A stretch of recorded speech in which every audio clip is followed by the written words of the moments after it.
Di bawah langit biru yang cerah, SMP Negeri Imakomal Jaya di hati.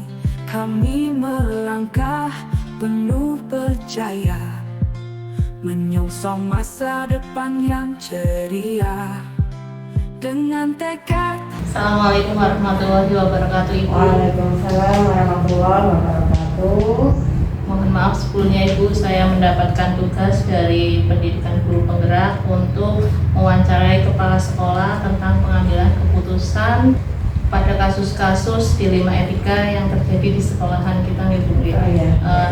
Nanti ada beberapa pertanyaan yang akan saya ajukan, semoga Ibu berkenan menjawab. Insya Allah bisa saya usahakan untuk bisa menjawab. Terima kasih sebelumnya, Ibu. Untuk pertanyaan yang pertama, selama ini bagaimana Ibu dapat mengidentifikasi kasus-kasus yang merupakan dilema etika atau bujukan moral? Ya, selama ini untuk mengidentifikasi kasus-kasus, biasanya dalam mengidentifikasi kasus itu masuk dilema etika atau bujukan moral. Kita kan mengenal ada istilah dilema etika, ada bujukan moral. Kalau dilema etika itu kan berarti benar lawan benar versus benar ya. Jadi kita harus menentukan bahwa jenis kasus itu yang dihadapi termasuk tadi ya, masuknya dilema etika atau bujukan moral ya.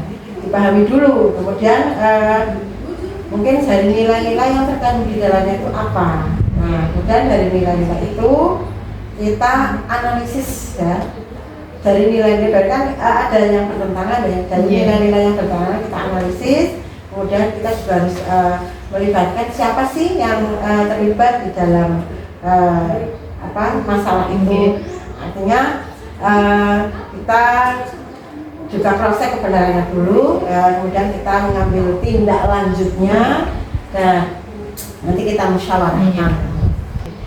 Selanjutnya, bagaimana Ibu menjalankan pengambilan keputusan di sekolah Ibu, terutama untuk kasus-kasus di mana ada dua kepentingan yang sama benar, Bu, atau sama-sama mengandung nilai kebajikan? Ya, artinya ketika kita mengambil keputusan, karena kita di sekolah nih, terutama untuk kasus-kasus di mana ada dua kepentingan yang sama. Di situ dua kepentingan yang sama itu mengandung nilai-nilai kebajikan. Berarti yang kita lakukan biasanya adalah satu, mengumpulkan fakta dulu, fakta-faktanya, kemudian yang relevan. Kemudian dari fakta-fakta itu kita analisis.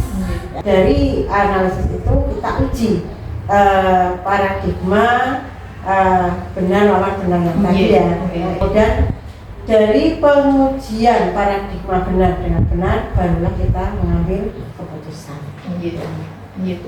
Terus langkah-langkah atau prosedur seperti apa yang biasa Ibu lakukan selama ini? Jadi langkah-langkah yang pertama tetap kita mengidentifikasi masalah. Kemudian nanti kita menentukan siapa sih yang terlibat di dalamnya. Kalau kita nanti melibatkan guru, maka guru harus bisa mengumpulkan fakta, kemudian diuji kebenarannya benar atau salah dengan tiga prinsip resolusi yang kita pelajari ya. Kemudian nanti kita mengambil keputusan ya. Jadi tindakan mengatasi masalah, kemudian mengevaluasi ya. Artinya kita juga merefleksikan dari masalah. Lalu hal apa saja yang selama ini Ibu anggap efektif dalam pengambilan keputusan pada kasus-kasus dilema etika tersebut? Ya. Jadi hal-hal yang selama ini saya anggap efektif untuk pengambilan keputusan, kita tetap berprinsip pada tiga prinsip resolusi yang selama ini kita pelajari. Kemudian kita diskusi dengan pihak-pihak yang terkait. Artinya ketika ini merupakan kasus-kasus dilema etika, maka tadi lebih positif dulu. Kemudian tetap memegang prinsip-prinsip keadilan dan tetap harus kita di sekolah yang menjaga integritas kita, kemudian berbuat sesuatu yang baik dan benar. Tentunya dalam pengambilan keputusan tadi memiliki tantangan ya Bu ya? Iya. jelas itu. Oke. Lalu hal-hal apa saja selama ini yang merupakan tantangan dalam pengambilan keputusan pada kasus-kasus dilema etika tadi? Iya, jadi karena tadi ya bahwa dilema etika itu kan benar versus benar. Oke. Jadi kita harus melihat nilai aturan yang berlaku tetap tidak kita lupakan. Artinya ini sebagai pertimbangan dan satu pilihan. Jadi ketika kita harus mengambil keputusan juga perasaan kasihan ya, artinya karena selama ini yang merupakan tantangan dalam pengambilan keputusan biasanya kan ada pribadi lawan sosial, pribadi lawan sosial, kemudian nanti itu ada rasa keadilan, ada rasa keadilan juga ada rasa kasihan, kemudian ada kebenaran dengan melawan kesetiaan, kemudian dilihat dari waktunya jangka pendek melawan jangka panjang. Gitu. Dalam pengambilan keputusan tadi Bu, itu kan memiliki tata waktu atau jadwal tertentu dalam sebuah penyelesaian. Ibu sendiri apakah punya jadwal khusus untuk menyelesaikan permasalahan tadi? Atau memang harus diselesaikan waktu itu juga, terus bentuk dan prosedurnya seperti apa? Ya, jadi tergantung dari permasalahannya, mendesak atau tidak. Jadi artinya tidak ada kata waktu atau jadwal tertentu, tergantung masalahnya. Bisa diselesaikan di tempat. Biasanya saya mengajak orang-orang tim, ada timnya, tim karena ini ada lembaga yang saya pimpin. Jadi saya minta waktu alokasi khusus untuk menyelesaikan masalah itu, sehingga artinya orang-orang itu nanti saya ajak duduk bersama, kita melihat titik permasalahannya. Dan nanti juga kita mendengar keinginan mereka, meminta pertimbangan orang-orang yang dianggap mampu untuk memberikan masukan untuk menyelesaikan masalah tersebut. Terus, adakah seseorang atau faktor-faktor apa yang selama ini mempermudah atau membantu Ibu dalam mengambil keputusan pada kasus-kasus dilema etika tadi? Ya, artinya keputusan yang diambil itu harus sesuai dengan nilai-nilai kebajikan. Dan kebajikan, nilai kebajikan yang saya pahami. Artinya di sini walaupun sebenarnya ya khusus orang tertentu nggak ada, tapi tetap ada pihak terkait, terutama adalah dewan saya libatkan. Jadi artinya nanti kita dengan mereka yang membantu saya dalam mengambil keputusan, terutama adalah dalam kasus-kasus dilema etika. Berarti tadi karena kita melibatkan dewan guru, berarti ada dukungan dari teman jawab dimusyawarahkan. Yang bisa jawab berarti ya dewan guru tadi, yang pihak-pihak yang terkait ini kalau memang dibutuhkan. Kemudian keputusan yang kita ambil itu harus berdasarkan fakta, bukan dengan bukan dengan karena tidak suka. Kemudian kita berusaha juga untuk memberikan keputusan yang terbaik, biar terbaik bagi semuanya lah ya. Kemudian jangan lupa artinya kita juga memberikan contoh yang baik, teladan yang baik. Kalau kita memberikan contoh yang baik kan insya Allah mereka bisa melihat kita. Jadi insya Allah yang memang bukan istilah, kita tidak menginginkan mereka meniru, tapi sebenarnya kita memberikan contoh yang baik, mereka akan mengikuti lah ya. Dimulai dari diri sendiri. Iya, dimulai dari sendiri, dimulai dari hal yang paling kecil. Kalau bisa dimulai ya saat ini. Dari semua hal yang telah tadi Ibu sampaikan, pembelajaran apa yang dapat Ibu petik dari pengalaman Ibu mengambil keputusan dilema etika? Iya. Jadi yang bisa saya nilai kebajikan dalam diri, bahwa sesungguhnya setiap masalah itu sebenarnya ada solusinya.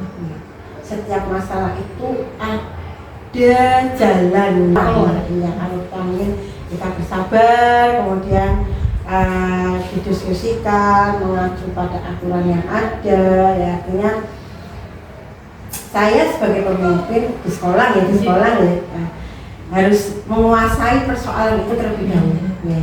Jadi sebelum mengambil keputusan itu persoalannya seperti apa, kuasai dulu. Kemudian saya juga harus mempertimbangkan ketika mengambil keputusan harus menimbangkan tadi nilai plus dan minusnya ya dari setiap keputusan. Kemudian kalau sudah mengambil keputusan ya berarti semoga ya semuanya baik-baik saja, tetapi memang harus siap dengan resiko yang diambil. Tapi semoga keputusan yang diambil adalah melegakan bagi semuanya, sehingga lebih banyak nilai plusnya dari minusnya. Jadi nilai resiko yang diambil juga lebih kecil. Kalau bisa ya tidak ada resikonya. Gitu ya. Baik Ibu, dari obrolan yang kita lakukan tadi, alhamdulillah sudah selesai Bu pertanyaan yang saya ajukan. Ada berapa tentunya ya? Ada 8 ya. Tentunya banyak sekali manfaat yang bisa saya ambil untuk pengalaman diri saya Bu. Matur nuwun ngapunten sudah mengganggu aktivitas Ibu. Terima kasih banyak. Saya akhiri. Wassalamualaikum warahmatullahi wabarakatuh. Waalaikumsalam warahmatullahi wabarakatuh. Dan prestasi kami berkarya tiada henti. Wabarakatuh Pak Sudi. Waalaikumsalam. Sebelumnya saya mohon maaf Pak Sudi jika mengganggu waktunya. Saya mendapat tugas dari Pendidikan Guru Penggerak untuk mewawancarai kepala sekolah tentang pengambilan keputusan pada kasus-kasus dilema etika yang terjadi di sekolahan Bapak. Nanti ada beberapa pertanyaan yang saya ajukan. Mohon kiranya Bapak Sudi menjawabnya. Langsung saja Pak, untuk pertanyaan yang pertama, selama ini bagaimana Bapak mengidentifikasi kasus-kasus yang merupakan dilema etika atau rujukan moral? Dalam mengidentifikasi kasus-kasus yang berkaitan dengan dilema etika dan rujukan moral itu sebetulnya mudah. Jadi biasanya itu saya memilah kasus-kasus. Kalau hubungannya dengan dilema etika itu biasanya kan bukan permasalahan menentang kebijakan atau aturan. Jadi sebetulnya benar, hanya bertentangan dengan kebenaran yang lain. Jadi benar dengan benar. Jadi kemudian kalau rujukan moral itu berarti biasanya berkaitan dengan kebijakan. Jadi berkaitan dengan yang melanggar aturan. Biasanya saya kalau ada masalah yang tidak tenang, biasanya orang melakukan kesalahan itu pasti hatinya tidak tenang. Berarti itu ya positif mesti itu rujukan moral karena itu menentang aturan. Kalau dilema etika itu berarti kan sebetulnya benar, hanya mungkin ada kebenaran yang harus dipertimbangkan itu mungkin.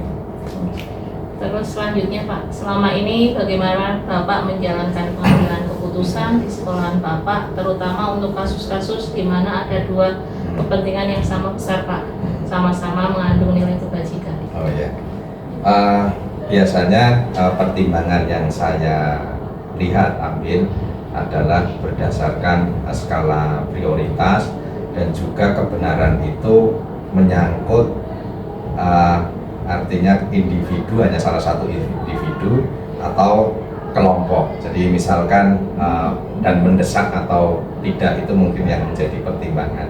Misalkan ada kasus atau mungkin kebijakan berkaitan dengan misalkan yang pertama keadaan guru misalkan guru itu mungkin sekarang masanya saya dalam rangka penertiban guru berkaitan dengan pembelajaran, kemudian juga misalkan saya ditunjuk ada kepentingan luar, ini kan dilema etika di saya, karena di sisi lain sekolah masih membutuhkan saya dalam pengelolaan, ini kan masa-masa observasi guru kemudian di sisi lain saya juga sibuk PI pas minggu kemarin PI, akhirnya ya saya harus mengolah jadwal biar semuanya itu terselesaikan. Biasanya saya lebih mementingkan kebutuhan yang mendesak. Jadi kalau bisa ya dua-duanya bisa dilakukan. Kalau misalkan tidak bisa ya berarti yang mendesak dulu, skala prioritas yang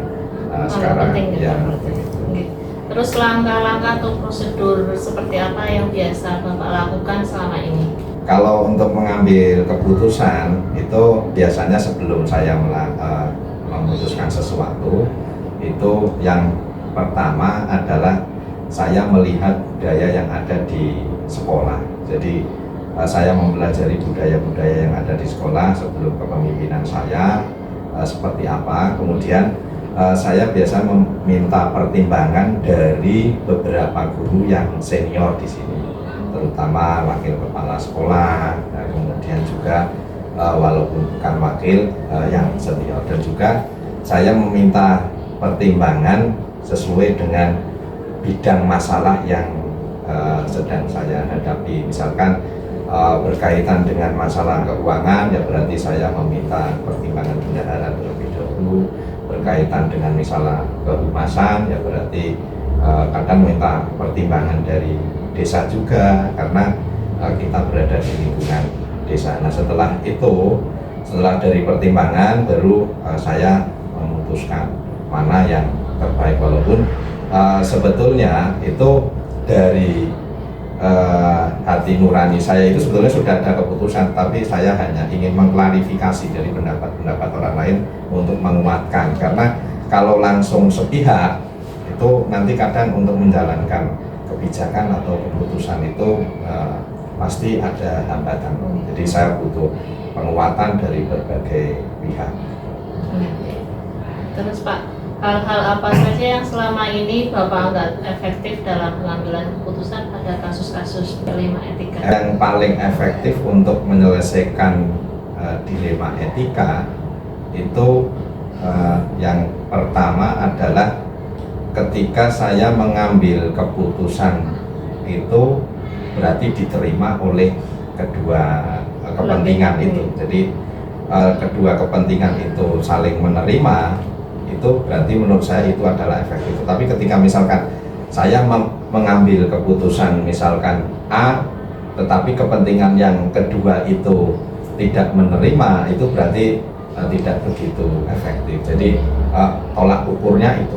Dan kemudian ketika diuji publik itu tidak ada perdebatan. Jadi tidak ada perdebatan, harusnya seperti ini, harusnya seperti ini. Itu makanya walaupun kasusnya hanya dilema etika, tetap saya selalu meminta pertimbangan untuk kepada guru yang lain, terutama yang senior di sini. Tentunya dalam pengambilan keputusan yang tadi Bapak sampaikan itu memiliki tantangan, Pak. Lalu hal-hal apa saja yang selama ini merupakan tantangan dalam pengambilan keputusan pada kasus-kasus dilema etika tadi, Pak? Ya, sebetulnya tantangan yang saya hadapi dalam pengambilan keputusan ini biasanya ada beberapa pihak yang menolak keputusan bukan karena kepentingan, artinya hanya istilah suka dan tidak suka. Kadang ada sentimen pribadi, jadi sentimen. Ketika misalkan saya contoh mengambil keputusan A, tetapi ada beberapa pihak yang tidak setuju bukan karena keputusan itu salah, tapi keputusan itu memang ya karena cenderung tidak suka, jadi tidak suka dengan pihak yang lain. Jadi kadang seseorang itu punya kepentingan. Ketika misalkan orang itu tidak suka dengan seseorang atau kelompok tertentu, ya keputusan apapun mesti ditentang walaupun itu terbaik. Itu tantangan yang saya hadapi. Nah, untuk menghadapi tantangan seperti itu, maka saya selalu membuka forum, jadi mempertemukan kedua belah pihak yang bertentangan.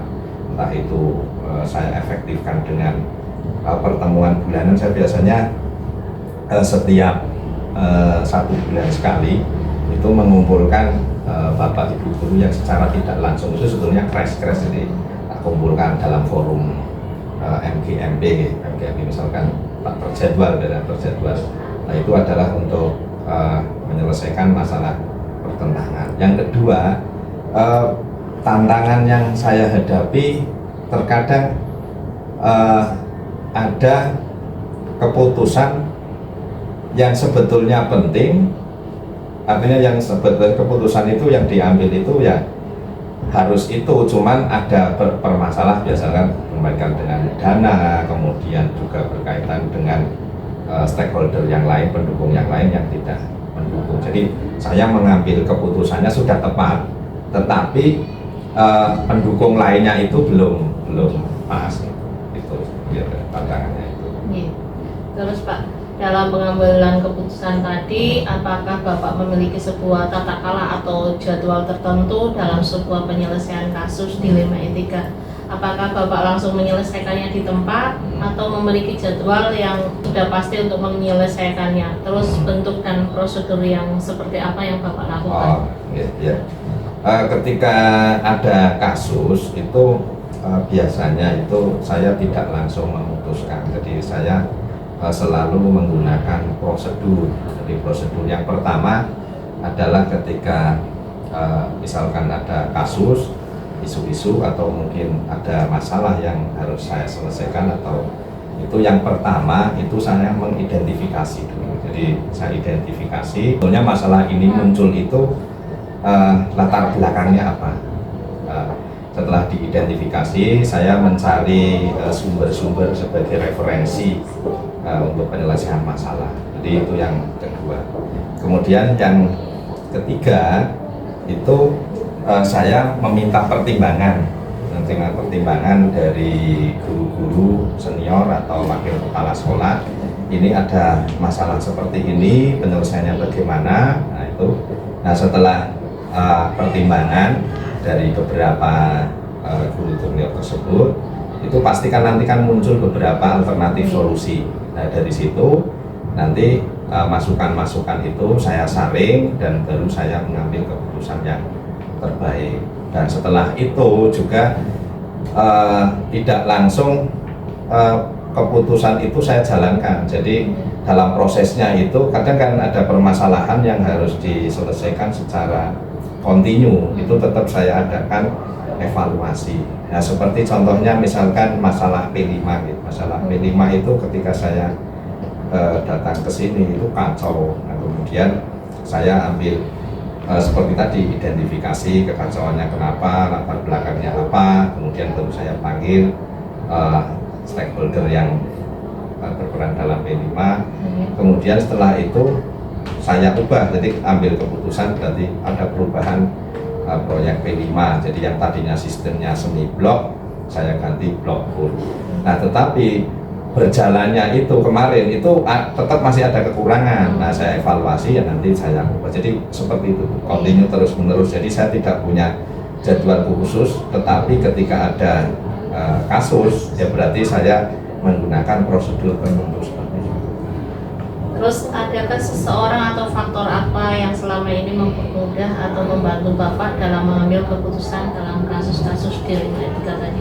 Ya, kalau seseorang sih tidak ada, tapi ya tetap ada beberapa orang. Jadi beberapa orang yang selalu saya mintai pertimbangan, terutama ya tadi yang senior, artinya yang sudah lama berada di sini, dari kan tahu budaya sekolah. Jadi tidak hanya tahu guru yang ada di sini, tapi kalau dari awal di sini berarti kan tahu dari bagaimana hubungan dengan masyarakat, kemudian juga perkembangan sekolah itu paham. Jadi keputusan-keputusan yang sudah diambil oleh kepala sekolah yang sebelumnya itu dia paham, ini bakalan seperti ini. Kemudian yang kedua itu ya wakil kepala sekolah. Saya itu juga tetap menjadi orang yang memberikan masukan mengenai saya. Itu untuk seseorang. Ya. Terus terakhir Pak Nge, dari semua hal yang tadi sudah Bapak sampaikan, pembelajaran apa yang dapat Bapak petik dari pengalaman Bapak mengambil keputusan dilema etika? Oh ya, pembelajaran yang saya petik dari dilema etika. Jadi menurut selama ini, jadi dilema etika itu sebetulnya pertentangan yang ada di dalam pikiran, bukan berkaitan dengan penyelesaian masalah malah sebetulnya. Jadi hanya kalibrasi penyelesaian masalah terhadap keputusan yang saya ambil itu sebetulnya sudah tepat apa tidak. Karena dilema etika itu sebetulnya kan bukan memutuskan hal yang benar dan salah, jadi kan benar kebenar, hanya butuh penguatan orang lain, apakah ini sudah sesuai atau tidak, hanya sesuai dan tidak, jadi bukan masalah benar dan salah. Itu mungkin yang menjadi pembelajaran bagi saya. Sebetulnya itu justru masalah yang ada di sekolah itu jarang yang dilema etika, kebanyakan itu malah rujukan moral, rujukan moral itu yang paling banyak. Gitu. Itu saja Bapak. Matur nuwun atas waktunya. Alhamdulillah sudah selesai Pak pertanyaan yang saya sampaikan. Semoga bincang-bincang kita pada pagi hari ini tentunya membawa sekali manfaat bagi saya dan pelajaran. Terima kasih Bapak atas waktunya. Saya akhiri. Wassalamualaikum warahmatullahi wabarakatuh. Waalaikumsalam warahmatullahi wabarakatuh. Beriman pada Tuhan yang Maha Esa, berbudi pekerti luhur sepanjang masa.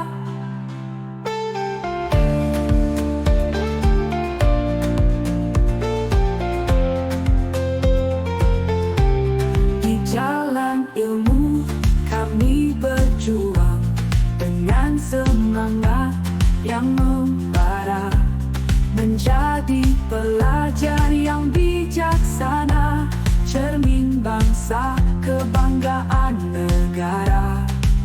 Dengan tekad